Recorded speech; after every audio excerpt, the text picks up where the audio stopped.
সেখানে আমরা জিততে পারিনি, যে হার হয়েছে। পৌরসভা কেন্দ্রিক আমাদের ভোটের ফলাফলটা খারাপ হচ্ছে। কেন পৌর এলাকায় মানুষ আমাদেরকে ভোট কম দিচ্ছে? মিথ্যা মামলায় জড়িয়ে দিয়ে জ্যোতিপ্রিয় মল্লিককে জেলে পাঠিয়ে দেওয়া হয়েছে। আমরা দুর্নীতির দায়ে জ্যোতিপ্রিয় মল্লিক, এটা স্বপনবাবুর মুখে মানায় না, কারণ স্বপনবাবু নিজে তো জেল খেটে এসছেন। সকলকে ধন্যবাদ জানাই। বারাসাত লোকসভা কেন্দ্রের অধীন যারা মানুষ আছেন, যে আমাদের প্রার্থী ডক্টর কাকলি ঘোষ দস্তিদারকে আপনারা চতুর্থবারের জন্য নির্বাচিত করেছেন এবং গতবারের থেকেও বেশি ব্যবধানে ওনাকে জিতিয়ে দিয়েছেন। এবার যে লোকসভা নির্বাচন, তাতে আমার হাবড়া বিধানসভা কেন্দ্র, সেখানে আমরা জিততে পারিনি। তা যে পরিসংখ্যান আমার কাছে এসে পৌঁছেছে, যে 2019 সালে হাবড়াতে যে পার্সেন্টেজ ভোট পেয়েছিল ভারতীয় জনতা পার্টি, সেটা ছিল 55% ভোট ছিল, আর আমাদের তৃণমূল কংগ্রেসের ভোট ছিল 36%। 2024-এর লোকসভা নির্বাচনে আমরা সেই 36% ভোটই পেয়েছি, ভারতীয় জনতা পার্টি 55% ভোট পেয়েছে। আমরা মানুষের কাছে আমাদের উন্নয়নের কথা গিয়ে বলেছি, কিন্তু মানুষ এখানে শুধু উন্নয়নের পক্ষে ভোটটা দেয়নি, যেহেতু লোকসভা নির্বাচন, এখানে ধর্মীয় মেরুকরণ হয়েছে। এবং আপনারা দেখেছেন যে 2019-এর লোকসভা নির্বাচনের পরে 2021-এর বিধানসভা নির্বাচনে কিন্তু মানুষ আমাদেরকে আবার ভোট দিয়েছে।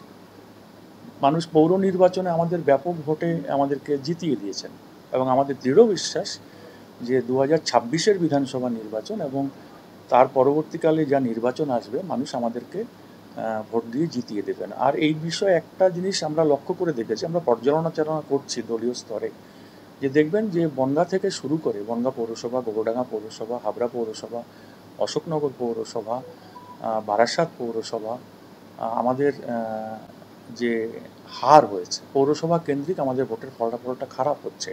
মধ্যমগ্রাম পৌরসভাতেও আমরা কম মার্জিনে জিতেছি, বিধাননগর পৌরসভাতে আমরা হেরে গিয়েছি। এই যে শহর কেন্দ্রিক ভোটটা আমাদের কমছে, তার কারণ কি সেটা আমরা বিশ্লেষণ করে দেখব। তারপরে আমাদের দলীয় নেতৃত্বরা তারা পদক্ষেপ গ্রহণ করবেন কিভাবে মানুষের কাছে আমাদেরকে পৌঁছতে হবে।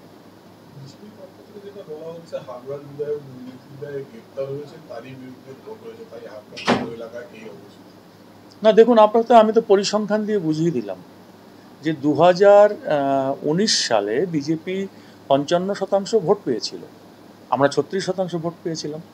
তখন জ্যোতিপ্রিয় মল্লিক আমাদের জেলে যাননি, কিন্তু 2024-এর লোকসভা নির্বাচনে মিথ্যা মামলায় জড়িয়ে দিয়ে জ্যোতিপ্রিয় মল্লিককে জেলে পাঠিয়ে দেওয়া হয়েছে। আমরা মাইকে প্রচার করেছি, কিন্তু বিজেপির ভোটের পার্সেন্টেজ বাড়লো কোথায়? বিজেপি 55% ভোটই তো পেলেন, আর আমরা 36% ভোট পেয়েছি। এখানে জ্যোতিপ্রিয় মল্লিক হাবড়ার ক্ষেত্রে প্রচুর উন্নয়ন উনি করেছেন, সেটা হাবড়ার মানুষ এটা স্বীকার করেন সকলে। আমি দেখেছি বিরোধী রাজনৈতিক দলেরও কর্মী নেতা তারা এটাকে স্বীকার করেন। আর দুর্নীতির দায়ে জ্যোতিপ্রিয় মল্লিক, এটা স্বপনবাবুর মুখে মানায় না, কারণ স্বপনবাবু নিজে তো জেল খেটে এসছেন, ড্রাগ পাচারের সঙ্গে যুক্ত ছিলেন তিনি আসামে জেল খেটে এসছেন। এই বক্তব্যটা ওনার মুখে মানায় না। আমরা যেটা রাজনৈতিকভাবে আমরা এটাকে বিশ্লেষণ করব, যে কেন পৌর এলাকায় মানুষ আমাদেরকে ভোট কম দিচ্ছেন। ডেফিনেটলি আগামী দিনে আমরা সেটা পর্যালোচনা করে তারপর রাজনৈতিকভাবে মোকাবেলা করব আমরা।